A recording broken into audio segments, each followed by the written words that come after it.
Yo, what's up YouTubers, this is Jazzy Boy Mahmood, and instead of calling myself Handsab Jazzy Boy Mahmood, I'll just simply call myself Jazzy Boy Mahmood. Anyway, let's get straight to the point. In this video, I'll be describing my top 5 WWE wrestlers, and here we go. Number 5 will have to be Rey Mysterio. Reasons? Well, let's see. He's a Cruiserweight champion, he's a Tag Team champion, he's an Intercontinental champion, he's a Money in the Bank not Money in the Bank, he's a Royal Rumble winner, he's a Triple Crown champion, and he's a World Heavyweight champion and a WWE champion. He's done it all in the business, sold every single championship, except for the hardcore and championships like that. But anyway, that's beside the point. He's done it all. Being so little and so skinny and stuff, he's still done it. Even though he's got a six pack and everything, he's quite built now. He's a little guy, but he's still built. So I find that quite good. But like it doesn't matter if he's small. He can pull off a pretty great show at the end of the night. That's how he won the Royal Rumble. He stayed in for 1 hour and 2 minutes. He came in at number 1 and left as the winner. He's overshadowed by big guys, The Undertaker, The Big Show, The Great Khali, Mark Henry, Ryback. It's all them, but he still manages to win somehow, some way. His athleticism. Okay, his athleticism. Okay, I don't know how to say that word. Anyway, his high flying ability, stuff like that. He's just done it. He's so awesome. My God, I mean, really, that's just sick. I just hope to follow in his footsteps one day. It took him 15-20 years to reach to what he is today, even if he is having shoulder injuries and leg surgery and stuff. He's a pretty good guy, and that's why he's in my top 5. Anyway, number 4, it would have to be Mark Henry, and there's a reason for that. Well, there's quite a few reasons, but I'll give you 5. 1. He is the one who made the Hall of Pain, and he's inducted numerous WWE superstars in it. 2. He's a World Heavyweight champion. 3. Well, he's just dominant. He's the world's strongest man. That needs no more reason. 4. At WrestleMania 29, he will face Ryback. Hopefully, we'll see that match. And if he beats him, well, he will solidify his place in WWE as one of the top guys, as he hasn't really beaten anyone as to that kind of caliber yet, as Ryback. 2 behemoths in the ring, fighting it out. And, well, 5, because, well, he's just a beast. I mean, that's not really a reason, but he's a beast. He was a jobber in like 2009, and when he got like taken out at Survivor Series in the first person to get taken out, and in the Royal Rumble and Battle Royals and stuff, he's always like one of the first guys to be taken out. But in 2011-12, when he started becoming a bad guy with his Hall of Pain, he took out people like Christian, he took out people like Rey Mysterio, Sin Cara, he took out the Great Khali, he took out the Big Show. He's took out numerous people with his Hall of Pain. That's why 2030 is looking to be such a good year for him. Anyway, now that that's number 4 done, I'd now like to go to number 3.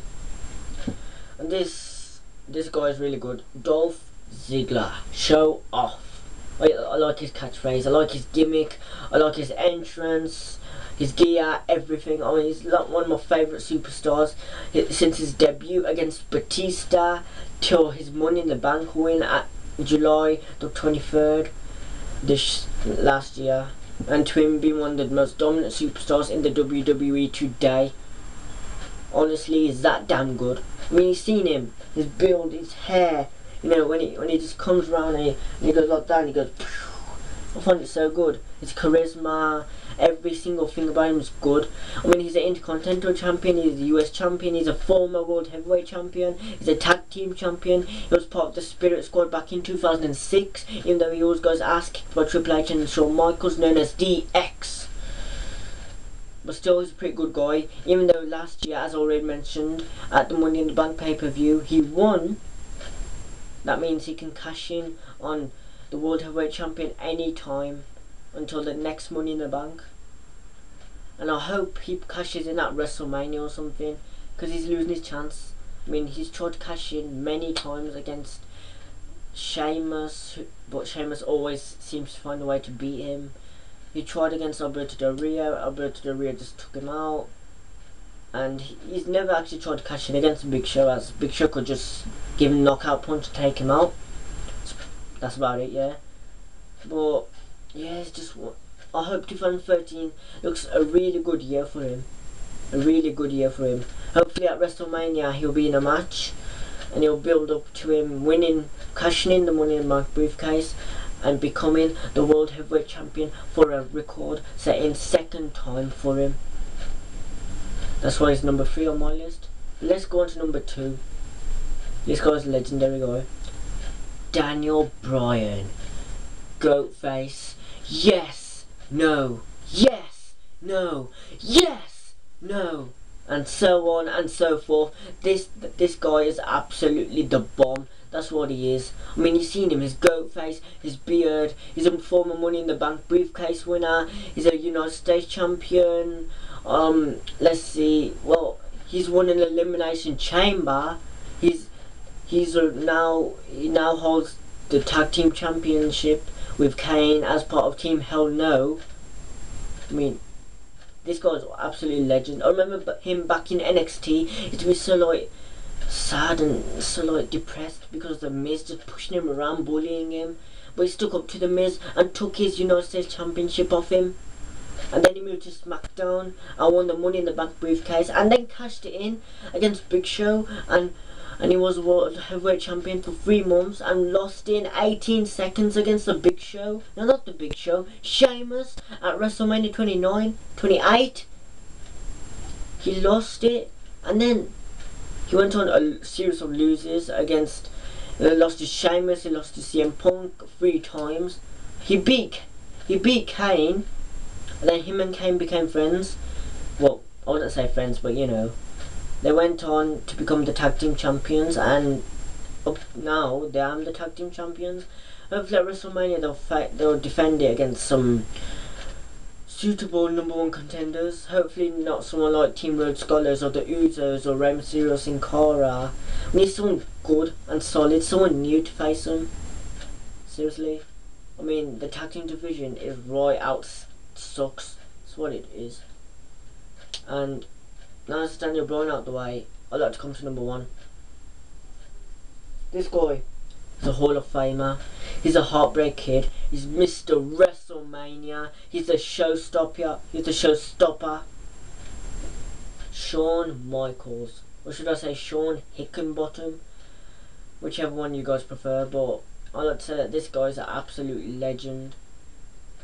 Starting his career in late 1988 as part of the tag team with Marty Jannetty, and turning on him, and then becoming an Intercontinental Champion, and then winning the Royal Rumble twice, winning the WWE Championship, and then losing to Stone Cold Steve Austin at WrestleMania 14, only to come back a couple of years later and win the World Heavyweight Championship in the first ever Elimination Chamber match.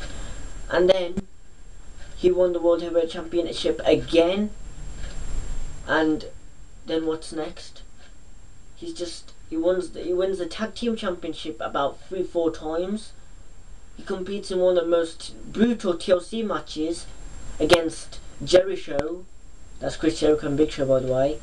And then he has a go at the streak, at the Undertaker streak, which at the time was 17-0, and Michaels had the chance to make it 17-1, and he failed. So what he did was, next year he tries again and failed, and thus, per to the stipulation of the match, he was no longer WWE superstar, but he loves the WWE that damn much that he came back and became a special guest referee at WrestleMania 28 against Triple H and The Undertaker, and he super kicked Undertaker, and Undertaker still managed to keep the streak alive.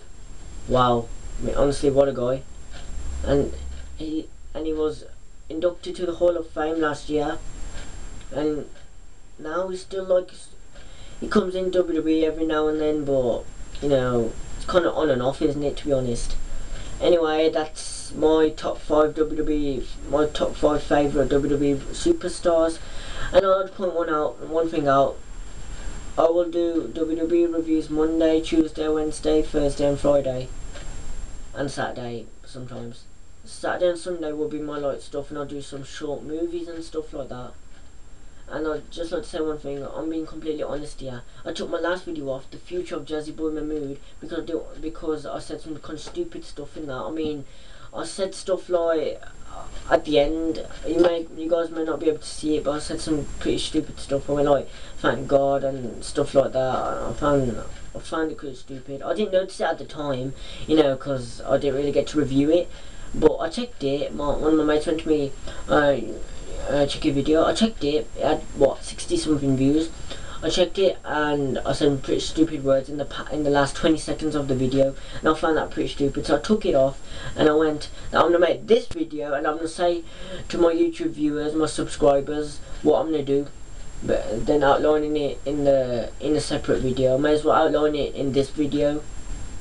But anyway, now that that's done, now that that's all done, the bottom line is this: I'm Jazzy Boy Mahmood, and I'm awesome. Show off. Awesome! I came to play. There's a price to pay. Time for you to get down on your knees. I came to play.